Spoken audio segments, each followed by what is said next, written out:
All right. Hello, everybody. Sorry about being a few minutes late here today. I appreciate you hanging with us. We had a little bit of technical difficulty, so we were getting everything situated and ready for you to go today. So I'm really excited everybody could join us today. We have a really different kind of webinar and a special webinar because we have a very special guest speaker with us, Jason Hartman, and he's going to be talking in depth about real estate. He's going to be talking about everything you need to know about creating wealth when it comes to real estate investing. And if you're not familiar with Jason, you should be, or you're probably not in the real estate industry, because Jason is a real powerhouse in the real estate investment industry. He has a very popular podcast on, as well as being internationally known, and being probably one of the most people at the forefront of the industry when it comes to real estate investing. But definitely one of the most popular people I see out there in the field. So I was really honored that he was willing to join us today to talk a little bit about, again, creating wealth with real estate, not based on concepts or ideas, but based on actual proven tactics and techniques that he's mastered throughout the year. So without any further ado, let's get right to the webinar today. So Jason, thank you so much for taking the time to join us. We're really excited you could be here. Ty, it's great to be here, and thank you so much for having me. I'm looking forward to sharing some valuable insights with you and your listeners today. Great. Awesome. Well, what we'll do is we'll go ahead and jump right in. I'll kind of give you the floor, and then I'll be here and kind of chime in, when I see things that maybe I can provide value or feedback on. But I'm really excited to jump in and get going today. So let's go. I'll let you take the lead. Good. Well, let's do that. Absolutely. So first of all, I believe that income property is the most historically proven asset class in the entire world. There is simply, Ty, and I bet you'll agree, just no better way for the average, common, everyday person to create wealth. There's just no sure way to do it. In fact, I think when we look at different investments out there and different places to use our resources and our capital, I think really only three come to mind. Of course, owning your own business, having your own business so you have control over your destiny in terms of the income you earn is very, very important. But second to that, having investments. Once you earn that income from your business, you've got to deploy it. You've got to do something with it, and you've got to make it work for you. So income property, a great asset class. And then I have kind of a second choice to income property, and that is hard money or private lending, which does not offer the returns like income property does. They're not quite as good, but considering that it has some simplicity and ease of use, if you will, it's a pretty close second to income property, owning the actual asset itself. So what I've done is you asked me to tailor kind of a custom presentation for your audience. And my podcast is called the Creating Wealth Show. And I do this live event that I've been running for probably 11 years now, called the Creating Wealth Boot Camp, where I've had thousands and thousands of people come through and learn about the very conservative, real-world, buy and hold approach to building wealth or creating wealth through income property. So I just wanted to kind of dive into that a little bit today and take a few sections of that, if you will, kind of customized for your audience. Does that sound good? That sounds great to me. I'm looking forward to seeing the presentation about creating wealth and also talking more about this boot camp and how people can get more information on it. Sure, and feel free to email me at any time if you have any questions from you or your listeners. If they're popping up any questions through the chat, I'll be happy to take them and answer them as we go. But really what this is all about is getting to the next level in our financial lives. And, most of us start out as an employee or a self-employed person, and then we move up the steps toward financial independence. Maybe the second step is we own a business. We either buy or start a business. And here on that first step, you're creating income through your own efforts and your own time. In the second step, hopefully you've created a system that is creating income for you. And that can be very powerful. Now, the problem with the business and the system is that it's much more complex than the final step, the ultimate step, I believe, which is becoming an investor, especially in real estate with income property. because the business has a lot of moving parts, and they always get out of whack, and they always require a lot of attention, don't they? Yes, for So, sure. so businesses are great, and I love business entrepreneurship. I'm a huge fan. But again, these are different things. It's not really an either or. You need the business, or maybe you're self-employed, or you're an employee, and you earn your money that way. But you ultimately create an investment portfolio that works for you beyond your own efforts. And if you look at the income property asset class, think about it, Ty. It's pretty simple, isn't it? You have very few moving parts, and the laws and customs around income property have really been around for thousands of years. The concept of someone renting a house from someone else is really well codified in tradition and law, and it's pretty simple to understand. So when you look at the moving parts in an income property investment, you have the physical asset, the property itself. Maybe you have a mortgage on that property. You have an insurance policy. You have a tenant. Maybe you have a property manager who manages that tenant. Maybe you don't, and you self-manage your properties. But all in all, it's a pretty small number of moving parts.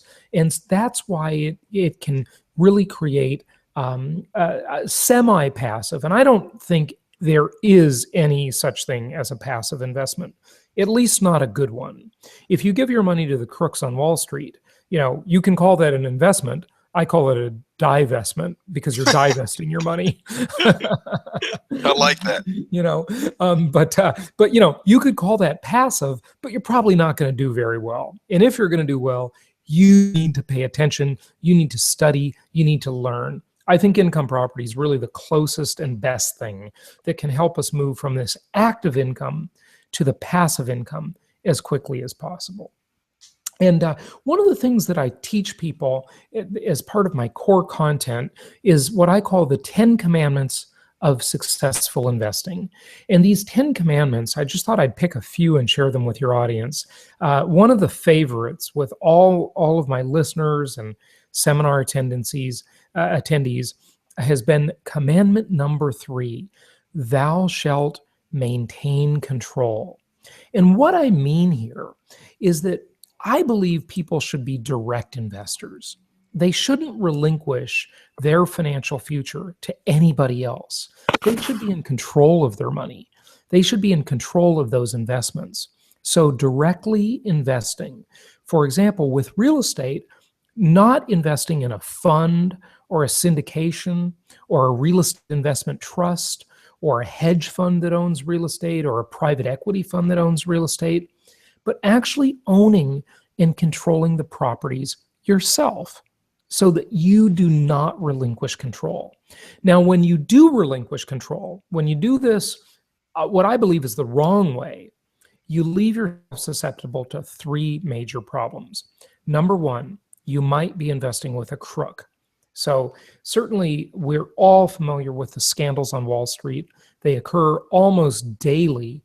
It's unbelievable. I mean, Wall Street pretty much owns our government. And as such, they get laws written for them that allows them to commit their crimes. And a lot of these things are totally legal, where they're skimming all of the profits of the investment off the top. So, in real estate, there are certainly a lot of crooks out there who are offering partnerships and syndications and things like this. And again, you're relinquishing control there. So the first problem, you might be investing with a crook. The second problem, you might be investing with an idiot. Okay. And either way, you're going to lose money because of their crookery or their incompetence. And the third problem, assuming they're honest and competent, they take a huge management fee off the top for managing the deal. So what we want you to do is be a direct investor so that you are in control and you don't have someone skimming the profits off the top of the deal. And let me give you an example of this. It's a Wall Street example. And it is a person most of us know. His name is Larry Ellison. And what he did was totally legal. But let's just talk about it for a quick moment. From 2000 to 2002, in a mere 2 years, Ty, and this is in the book War on the Middle Class by Lou Dobbs, which I read about 10 years ago. Fantastic book. Chapter 2, War in the Middle Class, on the Middle Class by Lou Dobbs. He talked about Larry Ellison. He said from 2000 to 2002, Larry Ellison's personal take from his company, Oracle, was $781 million. In Wow. 2 years, almost $1 billion. Now, that would be fine if all of his shareholders were making enormous profits too. But at the same time that Larry took almost $1 billion out of that company for himself, his shareholders lost 61% on their investments. So this is completely legal. That the executives, the board of directors can give themselves huge bonuses while the investors are losing money. And we see this all the time. There are so many examples. It's just unbelievable. It's disgusting. It really is. So be a direct investor, maintain control. And I'm skipping here. I'm just picking a few for your audience. Number 5, that's also been very well received. Thou shalt not gamble. Thou shalt not gamble. Now, many people out there call themselves investors, whether it be in real estate or the stock market or anything else for that matter, when they really should be calling themselves gamblers or speculators, because they're not investing.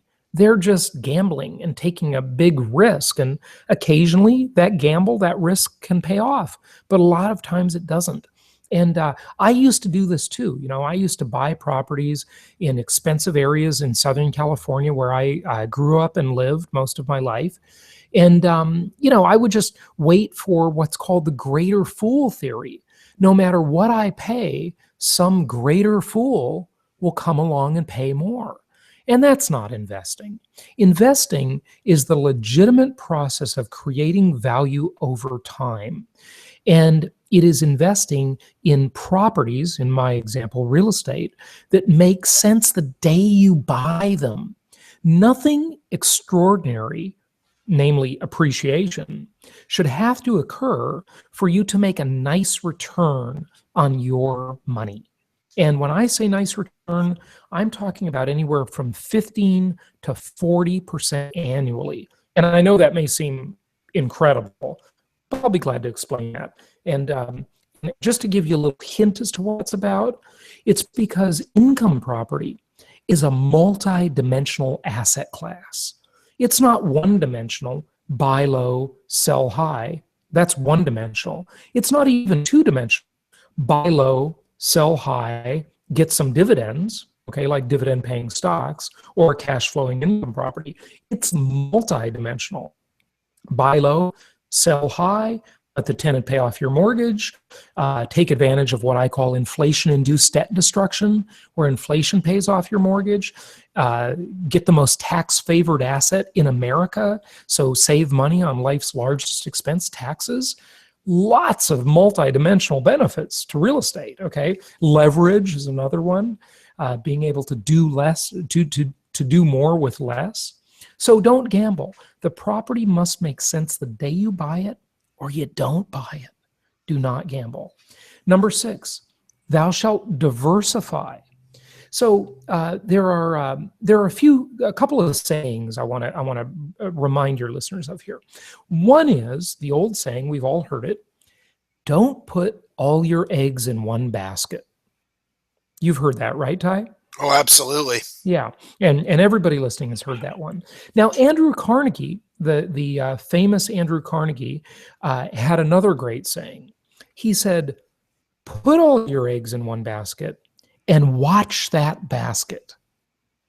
So I say, my saying is, take the most historically proven asset class, income property, and put your eggs in that basket, but diversify geographically. Because there's an old saying in real estate that all real estate is local. All real estate is local. So diversify geographically in different markets. In fact, take 3 to 5 cities, different markets, different metro areas, around the US and diversify geographically. So if one isn't doing so well, you have the others to offset the trouble you might be having in one market, and you diversify geographically. Now, most people will tell you, well, diversification, when you walk into Merrill Lynch or Ameriprise, as I've done many times, and it's funny, I'm always the wealthiest guy at the table. The guy in the nice suit sitting across the table from me is telling me how to invest. And here's what he's saying. He shows me a pretty little pie chart that says, well, you should have some small cap, some large cap, some international, and have some fixed income. and if you just ask them the question, well, how many people do you know that started with $20,000 and became a millionaire on that strategy? The silence is deafening. Because nobody has, right? It's amazing to me. How come everybody listening to this right now, everybody listening, I would venture, knows somebody who started with very little and became very wealthy with real estate? Yet I'll bet you nobody listening to this knows anybody that started with very little and became very wealthy in the stock market, okay? Unless they're an insider. And I'll always get, when I ask that question at my live events, I'll always get the miscellaneous hand that goes up occasionally. Well, yeah, my friend, he started this company and then he took it public and did an IPO. Well, that's not an investor. That's an active, business owner. That's an entrepreneur, okay, who became an insider because he was the issuer of the IPO. Well, then someone will say, well, Jason, what about that Warren Buffett guy? You kidding me? Warren Buffett is an insider, okay? Show me some regular person that did that in the stock market. And, nobody ever can, right? So let's skip commandment number 7, but let's go to number 8, because we're just picking a few of them here. Number 8 says, do you have a question, by the way? No, I'm good. Okay, all right. But we've got time too. So if you don't want to skip them and you want to dive in more in depth. I got some other stuff to cover after the commandments. Don't worry about that. Sounds good. So I didn't want to cover all 10 because that'll take like an hour just in and of itself. So number 8 is an interesting commandment because it says, "Thou shalt borrow to maximize leverage, accelerate wealth creation, and reduce risk." Reduce risk. Now, most people think, gosh, look at the last financial crisis, the Great Recession, the worst economy the U.S. suffered in 7 decades, and arguably the worst economy the world suffered in 7 decades. And look at all of those people who got themselves into trouble with big mortgages and big debt. Well, Ty, debt is my favorite 4-letter word. I love debt. It's got to be used properly. I'm not talking about consumer debt. You should never go into debt over, fancy cars, vacations, clothing, electronics. But you should use debt in a prudent manner to control more income-producing real estate. Not your home. Your home is not an investment. It doesn't qualify as an investment because your home costs you money every month. An investment produces income every month, okay? Mailbox money, that's what we're after. So I would ask you and your listeners, how many of you have ever loaned money to a friend or a family member? Ty, maybe you want to answer for that? Well, I know it's a lot of people. I think in the business space, we've seen that 74% of entrepreneurs get their startup capital from friends and family. Fair enough. That's a good point. That's a good point. Actually, they call it the 3F club: friends, family, and fools. So yeah, hey, if the point I'm making is that when you loan that money to that friend or family member, who is in control of that transaction? It's always the borrower. It's contrary to popular belief, but the borrower is the person who's in control. If you look at what happened during the early to mid 90s in that financial crisis, in that recession, if you look what happened in the last one in 2007 and beyond, all of the people who had these huge mortgages, they were the ones getting all of the special treatment, all of the benefits. The people who did the seemingly right thing and, saved up for a rainy day and paid off their mortgage, they got burned.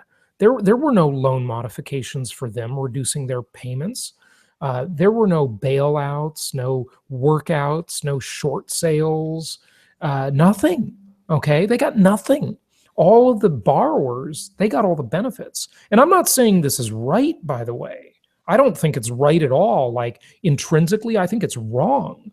But it's just the way the world operates, and you or we don't have the power to change it. So what you'll find is that all of my strategies are based off this concept of aligning oneself as an investor with the powers that be, the most powerful forces in the world, central banks and governments, the Federal Reserve, the European Central Bank. These are the most powerful forces in their relationship with governments in the entire world. And we want to align our interests with theirs. And so I talk a lot about inflation and what it does to our investments. Okay. So another one here, number 9. Let's talk about this one for a moment. Thou shalt only invest where there is universal need. Thou shalt only invest where there is universal need. What do I mean by that? Well, let me give you a little background on my investing experience. So when I was 16 years old, I saw an infomercial for a real estate guru. I grew up in Los Angeles, California. I grew up poor and didn't have much in the way of resources. And I looked around and I saw some of my friends who, their parents had lots of money, and I thought their life is better than mine. So I want to do that. and so I saw a real estate commercial. I saw an infomercial for a real estate guru, and he was talking about real estate, and I got kind of fascinated with it. I got his book through chapters. I put it down. My mom read the rest. And, I was only 16. And then when I was 18, 2 years later, I was about to graduate from high school. My mom says to me, Jason, you got me interested in this real estate thing. I've been going to seminars and reading books about it the last couple of years. And there's one this weekend in Anaheim, right near Disneyland. And why don't you go? So I rounded up 9 of my buddies from high school because I couldn't do anything alone at that age. And I got everyone to go to this seminar for the weekend. And I thought, I don't understand what they're talking about here. I'll just get my real estate license so I can learn the basics, learn the business. So right after that seminar, while I was still literally in high school, I went out and I found Century 21 Real Estate School for $99. I enrolled in that. And by the time I was 19 years old, I was in my first year of college at Long Beach City College. I got my real estate license just before my 20th birthday. And I started selling real estate for Century 21 in Anaheim on Beach Boulevard. And, I just saw that I started working with some investors, and I kind of saw what they were doing. I'd had this background. I've been following these real estate gurus and so forth. And I bought my first rental property when I was 20 years old. I actually bought it from a client. And since then, I've owned many, many properties. I've owned apartment complexes, and I've had hundreds of tenants. I've invested in 11 different states where I've owned property. I've had a lot of investing experience. And I recently just purchased my first mobile home park with a client and partner of mine. And, that's what I like. I like housing. So when we talk about universal need, I really think housing is the best asset class in the real estate game. Many people ask me, well, hey, Jason, should I buy this office building or this retail center or this industrial property? And, certainly people have made lots of money in all of those asset classes, but I like housing, and here's why. They can outsource all the call centers to India and the Philippines, and that lessens the need for office space in the U.S. They tell Fortune 1000 companies tell their workers to work out of the home. And that lessens the need for office space in the US. Technology has allowed this for all of us. I work out of the home. I used to have a big office and a big staff and a lot of overhead. And I like working out of the house much better than any of that. And so that all lessens the need for office space. Retail shopping, well, most of that has gone to the internet. That lessens the demand for retail properties. And you certainly see this with Circuit City going out of business, Best Buy, trying to buck the trend, but who knows if they'll really make it or not. Best Buy is called the showroom for Amazon.com. And, everything changes. The world changes. And then industrial properties. Offshoring and outsourcing manufacturing to places like China, called the workshop of the world. But the thing I know for sure is that every human being on earth needs a roof over their head. They need shelter. And I say, let them rent that shelter from you.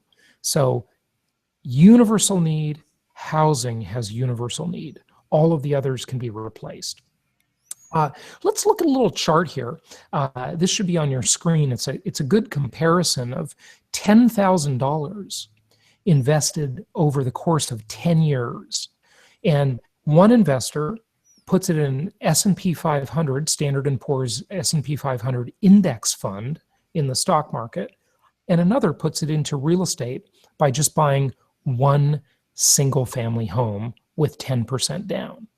And again, this is not a rental property, so we're not even considering cash flow here and all of the multi-dimensional benefits of an income property. This is just a house, that you just buy and move into.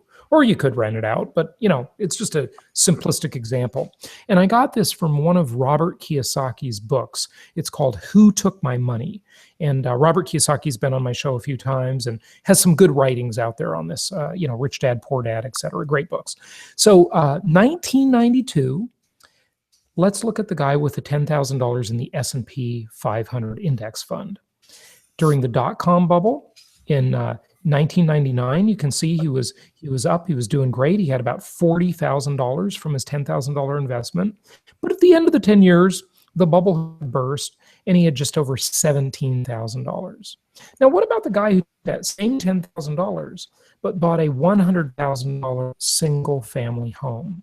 Well, at the end of 10 years, that $100,000 single family home, on average appreciation rates, was worth about $158,000. And let's assume that he got an interest-only mortgage and didn't pay off one drop of principal on that loan. So he sold that property, paid some closing costs, just like you would pay some trading costs when you buy and sell the stocks, although the real estate closing costs are much higher, which makes the asset more stable because it's less liquid. I look at that as a huge benefit. A lot of stock market people disagree with me, but look who's making more money. That's all I say, okay? So if you sell that and you have a $90,000 mortgage on it, you've now got $68,000 from your $10,000 versus $17,000 and change. Of course, I'm rounding here. So now you look and you see that the residential real estate has outperformed the S&P 500 by almost 800%. Wow. Not including any tax benefits. I mean, how can you beat this? The reason this is true is because, again, the real estate is a multi-dimensional leveraged asset class. And it just has so many, benefits that stocks can never offer to you. So again, Who Took My Money? Great book. Okay. Now, one of the things I want listeners and viewers, Ty, concept of data standardization. This is very, very important. So at my website, jasonhartman.com, it's just my name, jasonhartman.com, there is a properties section there. And if someone clicks on the properties section, they will find hundreds of properties that they can buy for investment, for buy and hold investing. I mean, they can flip them too, but the buy and hold strategy is really, I think, the simple, reliable strategy. I've always noticed that the people who flip property, and listen, I've flipped a lot of properties in my day too, okay? So I'm not saying it's bad. I'm just saying it's a business. It requires attention. It's not an investment per se, like the long-term buy and hold. But I've definitely noticed that the flippers have spending money, and the buy and hold group, they tend to create real wealth. And so spending money isn't bad. Hey, I love spending money as much as the next guy, but real wealth is better. Okay. And that's what, when you take it as a long-term investor, that's what you get. You get real wealth. And so it's very important for people when they're investing to standardize their data and to make conservative assumptions. So you'll see this pro forma, and there are hundreds of these at jasonhartman.com in the property section, where all of the property details look the same for every property. The numbers will change, the location will change. This property happens to be in Memphis, but it could be in any of our markets like Atlanta, Indianapolis, many markets in Texas, could be Houston, Dallas, Austin, San Antonio, could be in Phoenix, Arizona, although not right now because that market's gotten a little too expensive. It could be in many different markets, right, that we'd recommend.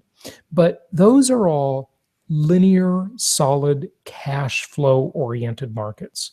And you can look and you can see on this pro forma that this property is $83,000. I'm just rounding off. Subject to qualifying for financing, it would take about $25,000 to buy it.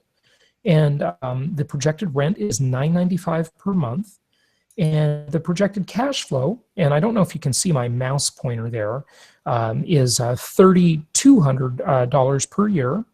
And the overall return on investment for this property is projected at 36% annually. Now, to look at this property on its face doesn't seem like anything incredible. But when you combine these multi-dimensional elements of an income property, it is phenomenal. I mean, Bernie Madoff, the scumbag who ripped off billions and billions of dollars from investors, who, by the way, said that he got the idea from the United States Social Security system, because he said that was a Ponzi scheme too. I just wanted to point that out because I think it's funny, although tragic at the same time. But this property doesn't seem like anything that incredible, does it? You buy it for $83,000, you rent it for $995. So what? Well, so what is, if that all happens as it looks here, you make 36% annually on your money. I mean, it's a phenomenal investment just on cash and cash return. It's right above. It's where my mouse is. I don't know if you can see my mouse. Yes. Just cash on cash return is 13% annually. I mean, this is at a time when the bank might pay you 0.5% if you're lucky. Income property is the most historically proven asset class in the world because it's multi-dimensional. So I can take everybody through a portfolio example here, which is what I'm happy to do next. I don't know how we're doing on time or if you have any questions, so I just wanted to ask you that and pause for a moment. We're good. We're good on time. No questions, some comments, but no questions, so we're good to go. Okay, good. Well, I want to take everybody through an example of a potential $1 million portfolio in real estate, an income property portfolio, and show them how it would look and what happens over time. Now, in order to do this, everybody needs to understand that this is a simplified example. In fact, in real life, it should work out better than what I'm projecting here, but it's a very simplified projection. So just understand that, because there's a lot of numbers here, and in the interest of time, I can't drill down with incredible detail. It's a simplified overview. So just understand that, okay? So this example is based on an investor who might buy 10 $100,000 single family homes. And he would probably do that in 3 different metropolitan areas. So you might buy 3 of them in Memphis, 4 of them in Atlanta, and 3 of them in Orlando, Florida, as an example. Okay? These are 3 markets we do a lot of business in, and we have many other markets too. And that would be the 10 $100,000 properties, which is $1 million in value.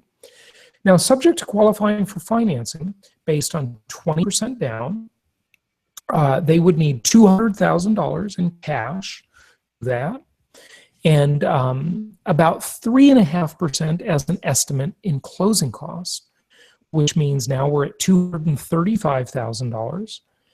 And we always say that you should have a minimum of 4% of the portfolio value in reserve, which is $40,000. So the total cash needed to have this $1 million real estate portfolio is $275,000 in this example.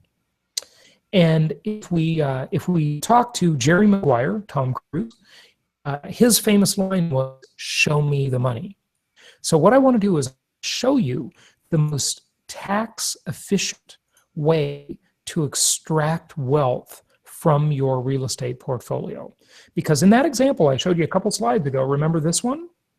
Where you're earning 36% annually, you're saying, well, gee, I only got $3,200 per year in cash flow. Where does my return come from? Well, we're going to dive into that a little bit. As the old saying goes, what's the plan, Stan? Well, the plan is refi till you die. That is my favorite way to harvest the wealth from your income property portfolio. Now, Ty, you remember when you were a kid and how slow time would go, right? Do you remember that? Oh, absolutely. Yeah. It seems like a half hour was a year, right? A half hour was an eternity when you're a kid. But we all know that as the years have gone by and we've aged a bit, we know that time passes in a blink of an eye, doesn't it? I mean, can you remember what you did for your last birthday, and then the one before that? It just went so fast, didn't it? Yeah, absolutely. Yeah, and everybody can relate to that, right? So let's look at this portfolio and watch what happens so quickly and how we build wealth from our income properties. And again, this doesn't include all the benefits. It doesn't include positive cash flow. It doesn't include tax benefits that you might qualify for. It doesn't include a whole bunch of things. It's a really simplified example. So at the start, we've got a $1 million portfolio. We've got a $235,000 investment. And remember, we've got an additional $40,000 in cash reserves, right? But that's not part of the investment. We took out $800,000 in loans, and we've got $200,000 in equity in this portfolio. Now, we're going to wait 12 years. Let's say that the person doing this is 40 years old. Now they're only 52 years young, and 50 is the new 30 nowadays by today's standards if you're living right, okay? And at this time, this portfolio, through what's called the rule of 72s, based on an average of 6% appreciation, has now doubled in value. Your $1 million portfolio is now worth $2 million, and you've got a gain of $1 million. And I don't know what the rules will be at the time and the lending climate will be at a time. Again, this is at that time, but this is just an example.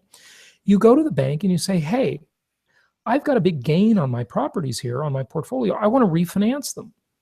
I want to refinance based on 80% loan to value, or LTV. So the bank says, well, okay, you've been responsible. You've managed these properties well over the years, and we will give you $1.6 million in loans. So now your loan balance has doubled from $800,000 to $1.6 million. Your equity position has doubled from $200,000 to $400,000, and you've got $800,000 in cash out refinance here, right? If you did nothing but stick that $800,000 under your mattress and take out 1/12 of it every year, which would be incredibly stupid. Of course, you would invest that money and earn a return on it, right? But again, this is a very simplified example. So in real life, it would hopefully go a lot better than this. You would have $67,000, just rounding off, $67,000 tax-free dollars to spend every year. So $60,000 today depending on where you live and what your tax bracket is worth about maybe $110,000 in pre-tax dollars. Okay, so not bad. Now you're only 52. Now let's wait till you're 64 years young, and that time will pass in the blink of an eye. Okay, your portfolio now doubles again. Now you may have hopefully been experiencing positive cash flow all along, but your portfolio doubles again, and now it's worth $4 million. Your gain is $3 million. You go to the bank, you say, I want to refinance based on 80 loan to value. And the bank says, okay, we'll give you $3.2 million in loans. Your equity position has now doubled again from 400,000 to 800,000. And you've got cash out of 1.6 million. You stick it under your mattress and take 1/12 of it and spend it for each of the next 12 years. It's tax-free because there's no tax on borrowed money.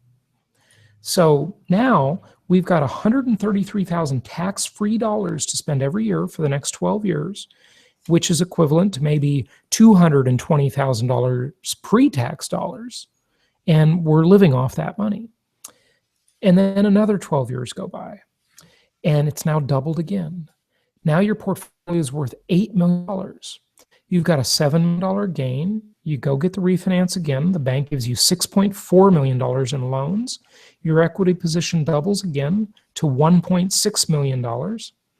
And you've got cash out of $3.2 million, which is over $250,000 a year tax-free income to spend, which is probably going to be worth almost $500,000 in tax-free or in pre-tax dollars. Okay, so that's the basic refi till you die plan. And just note that it didn't include any of the other multidimensional benefits of income property. This next one is a way that you do it by 50% in 7 years. Same concept. A little too long to go over, but here's the numbers on the screen for those of you watching. And they're on the screen. You can also find this at my website, of course, as well. And questions or thoughts on the refi till you die plan? I love it. Good stuff. So do we have time to talk a little bit about inflation and monetary policy, or do you want to wrap it up? No, let's go. We got plenty of time.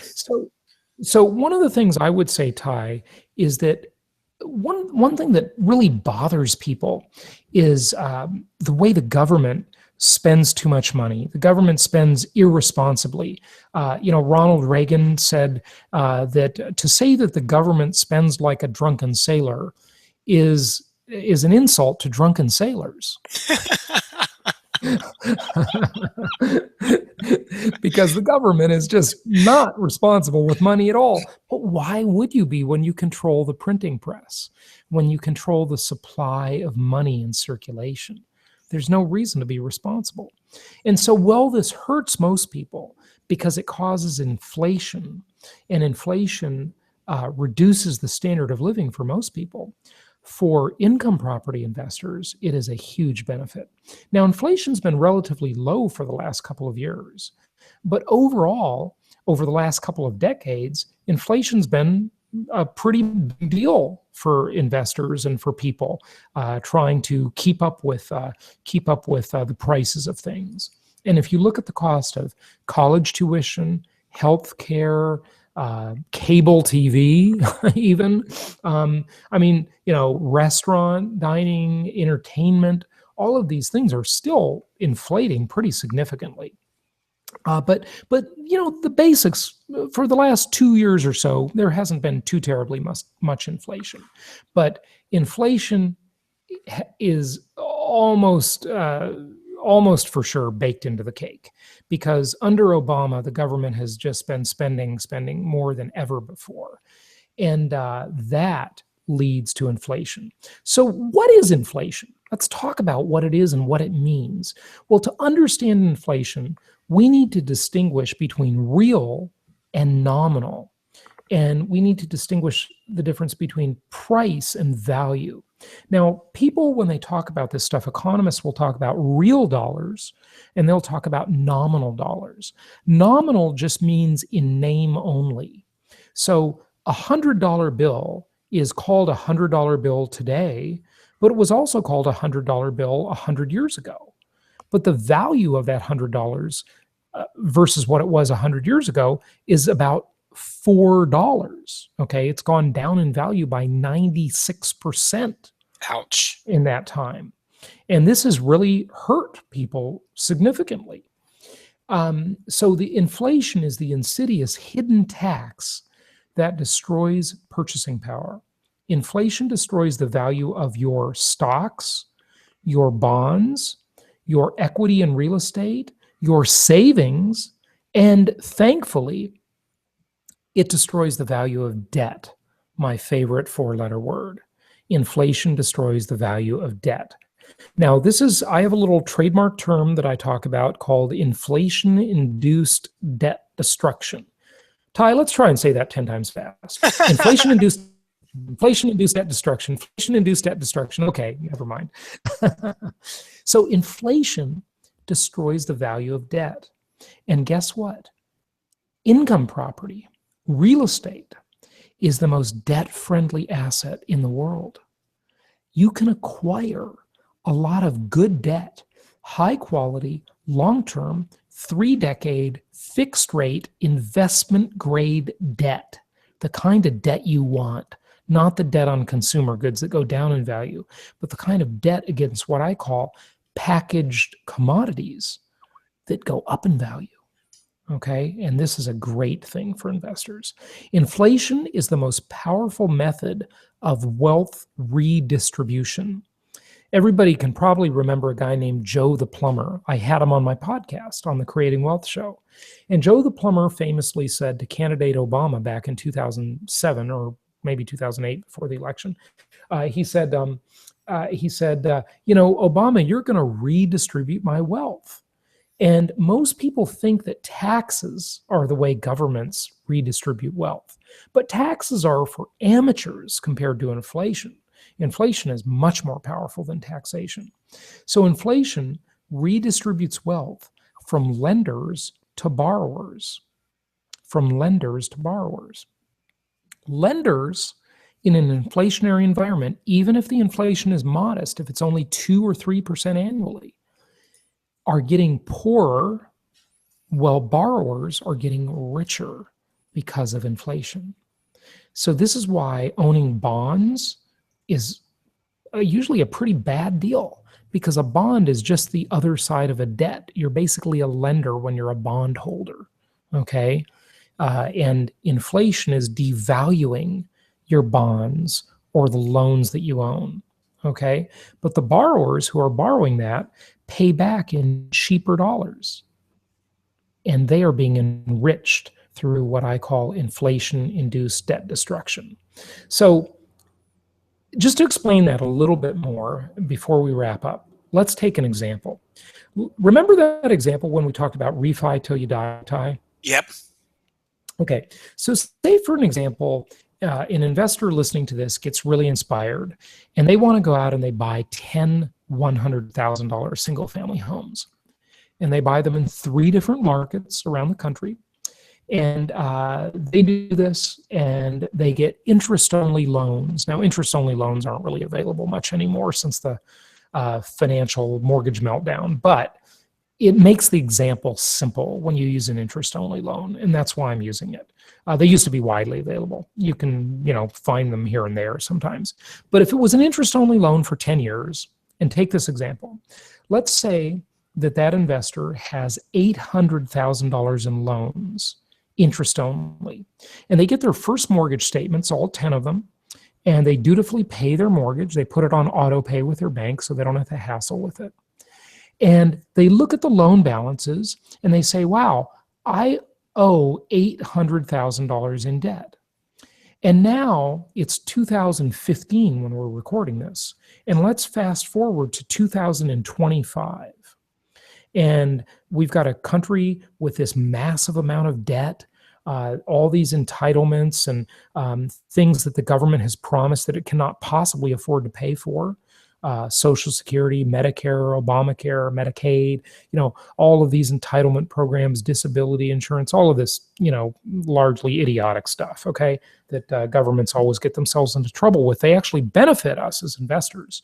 So we kind of love them. Give me the most irresponsible spendthrift politician, it's fine with me. I don't care. I mean, philosophically, I think it's terrible, but for purposes of investing, it actually helps us pretty well. And so it's now 2025. And remember, these are interest-only loans. So we or our tenants haven't paid down any of the principal balance.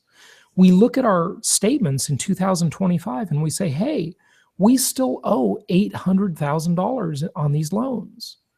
But the question is, what will the value of $800,000 be 10 years from now? Well, if I asked you, would you rather have $800,000 today or $800,000 in 10 years? What would you say, Ty? 10 years. No. You'd say you'd rather have it today because of the time value of money. You want it now because you can use it now, right? Well, yeah. I mean, if I could invest it and have what the return was in 10 years, I'd take it then. But if I had the money to take now, I'd take it now. But if I could get it with the return, I'd take it in 10 years. Right. Oh, okay. Yeah. You're saying investing the $800,000. Well, that's what we're talking about.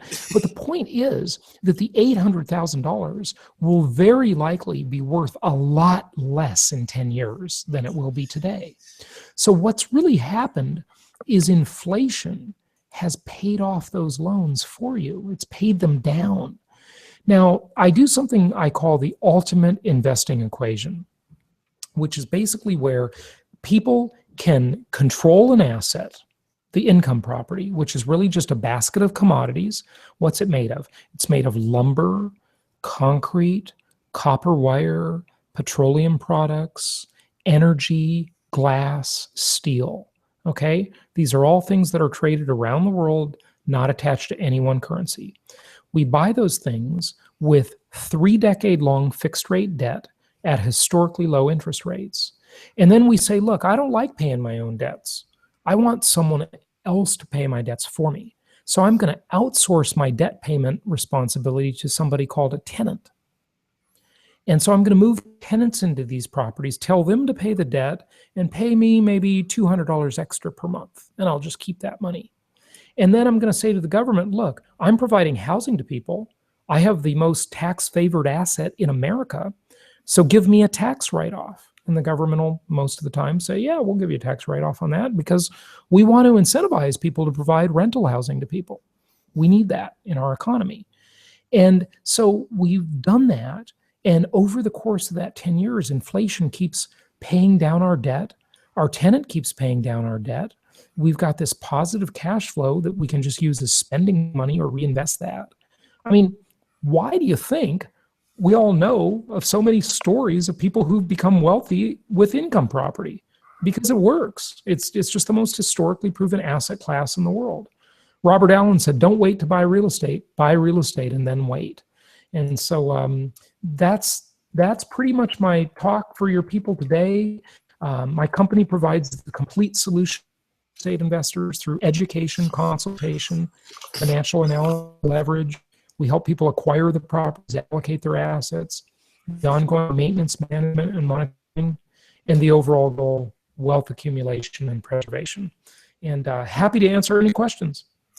So if you have any questions, go ahead and type them into the chat. Let's go ahead and get those answered. This is a rare opportunity to be able to ask Jason anything you want to ask him. So make sure you type into the chat if you have any questions. So Jason, I have a question. I mean, how can our audience get in touch with you? Because we've got some live callers here. We're also going to be putting this on YouTube where you're probably going to get thousands of views there. There's a bunch of people will be checking this out on iTunes. And this is interesting. This is very intriguing. So what's the best way people can go to find out about these services that you offer on top of this boot camp that you also offer?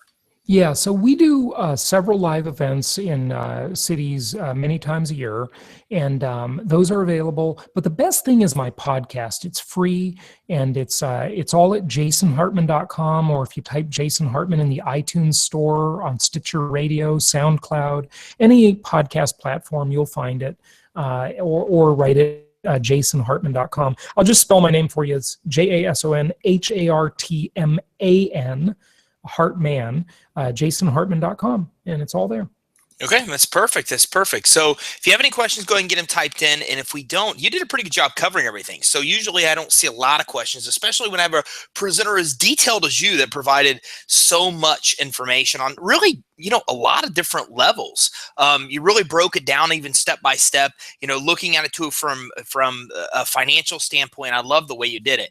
So here's a question that we just got. Are we able to get the seminar recorded later? Yes, you are. We'll actually have this available for playback on our YouTube channel. Right now, we're actually doing this through Webinar Jam. So actually, this is going live onto our YouTube channel right now. So what I will do is if you email me, ty@creditsuite.com, that's ty@creditsuite.com, suite.com, then I can send you a playback. But if you registered, you should already automatically get a playback of this no later than tomorrow. If you don't, just send me an email and I'll make sure you get a link on our YouTube channel. And you can also check our YouTube channel.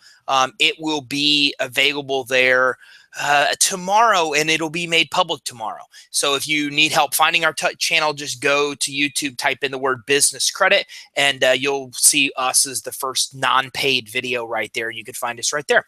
So again, a couple different ways you can get that. Can a person use business credit funds to invest in real estate? Yeah, that's your area, and that's an awesome area, because what that allows you to do, Ty, is create even more leverage. So, just understand, Archimedes, the famous philosopher from antiquity, he said, "Give me a lever long enough, and I will move the entire world." Leverage is a very powerful tool, but like any powerful tool, you got to use it prudently. So there are right ways and wrong ways to use leverage. Obviously, for investment grade activities, not consumer activities, and business credit is an awesome tool that can help you do even more with your income property portfolio. So I think it's just a wonderful tie-in, and that's your area of expertise. So feel free to talk about that. No, absolutely. I mean, that's the beautiful thing about business credit. It's really no different than consumer credit in the right that you can use it for whatever purpose that you want. And we see real estate as one of the most common uses. As a matter of fact, the biggest client industry we have is real estate, because it is not necessarily easy to get loans outside of actual mortgages to buy real estate, but with business credit you could do so pretty openly, which I guess leads me to another question. I mean, when you're talking about investing in real estate, what do you recommend? Do you recommend that they obtain mortgages? Do you use other forms of credit to buy property? Is it private money? I mean, what are some of the better avenues there for them to actually have the money to invest? Yeah, that's a great question, Ty, and it's really all of the above. See, it depends on the investor themselves. So the first best thing is to get the government backed loans through Fannie Mae and Freddie Mac. Okay, those are known as agency loans, because they're basically one of the things that makes real estate so compelling in the U.S. And I have clients from all over the world. My podcast has listeners in 164 countries. I'm sure your audience is the same. It's international. And one of the things that makes the U.S. real estate so particularly attractive is that it's basically been subsidized by the government since the Great Depression, because the government set up this secondary market through Fannie Mae and Freddie Mac, and our mortgage rates and mortgage terms are artificially great in the U.S. Other countries do not have this type of market. So the U.S. has a really special real estate market. So to answer that question, the first 10 loans ideally would be through the agency loan format. And in order to buy real estate with less money down, you could take out a business credit line and potentially use that to fund either those purchases or more purchases.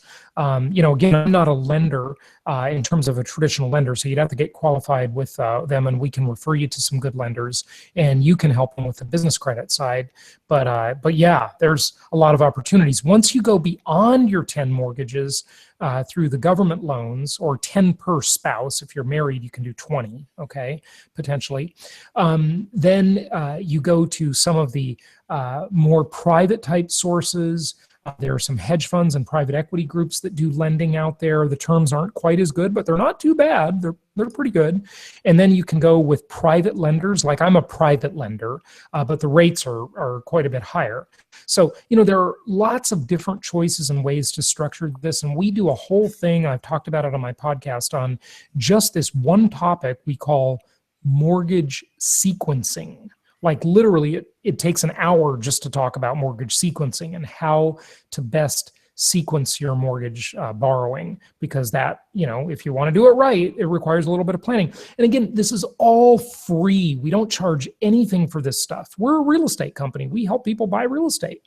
So, all of this is free on my podcast. It's just no charge for any of it. So are these government loans available, when you're talking about investment properties? Oh, sure. Yeah, absolutely. They're a little bit better for your own personal residence, but they're definitely great for investment properties too. Okay, great. And somebody else asked, okay, do you have specific lending for real estate? We can provide you access. I mean, business credit, we have access with us to a lot of funds you could use for the purpose of real estate. And we can also refer you to mortgage people that can also help you with that. But Jason, I would imagine you do some things along that line too, right? If somebody comes to you and they're interested in getting started, they're interested in finding out the best ways to finance, you would give them some guidance in that area as well. Oh, absolutely. That's part of what we call the complete solution for real estate investors. We help people with education, free education, consultation. It's all free. And then we help them with the financial analysis and the leverage, acquiring the right type of financing from the right parties. So we have a whole referral network of people we can refer them to that will help investors. And we've had thousands and thousands of clients. So this is something we've been doing for a long time. Perfect. Okay. Yeah. Well, I don't see any other questions rolling in. So again, I really wanted to thank you so much for taking the time to share this with us. This will get out to our network and hopefully get you some good exposure, because I know you're really diligent at being a leader in your industry and providing this kind of quality information for free. So I really appreciate you joining us. And everybody knows how to find Jason. You can go to jasonhartman.com. That's HARTMAN.com. You can find out about everything he talked about here, including his boot camp. When is your next boot camp, Jason? Well, the next one, we've got a property tour in Orlando, Florida, and that is the weekend after this. So that's what, the 13th and 14th, I believe, or the 12th and 13th. I'm not looking at my calendar right now. And we'll be in Orlando, Florida, doing a boot camp combined with a property tour. So we're going to actually look at distressed properties. We've got 57 people registered for that already. So, come on out. You can find out more at jasonhartman.com about that one. Then we've got our big annual event we call Meet the Masters of Income Property, where we fly speakers in from all over the country. We have clients come from all over the world for that one. We only do it once a year. It's in San Diego, California in early January. Information also at jasonhartman.com. Okay, great. All right. Well, I really appreciate you coming on. Let me see. Okay, no other questions coming in. So again, Jason, I really appreciate you taking the time to join us. Thank everybody on the call today for taking the time to join us. As always, I hope you leave here with some good actionable information. And remember, it doesn't do anything for you if you're not willing to take action. So you got a lot of good knowledge that you could take action on. And now you have a great resource that you can look into here with Jason to find out more about taking action. So thanks to everybody for joining us, and a very special thanks to Jason for taking the time to join us, everybody. Thanks, everybody. Have a great day.